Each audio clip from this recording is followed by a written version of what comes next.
Hi, Hector. So I wanted to ask you a couple of questions. How did you feel prior to your surgery? Prior to my surgery, I had no life. I was in bed. I couldn't work out, lost a lot of stuff in my life. You know, I couldn't go to work, gym, How was your pain?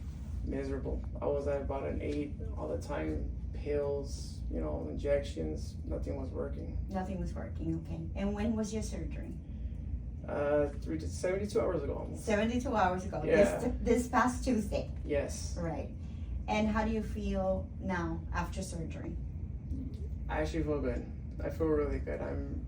Woke up feeling a lot better, and even now, just as the days are going, I'm getting better and better. Better and better every day. Yes. And it's only been 3 days. Yeah, exactly. I can't wait to see, you know, much longer. A couple of days more. Yeah, Right.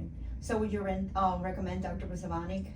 100%. 100%? Did very well with me. I Awesome. appreciate your help, the hospital staff. Everyone was very, very accommodating. Thank you so much. Thank you. Thank you. I appreciate it.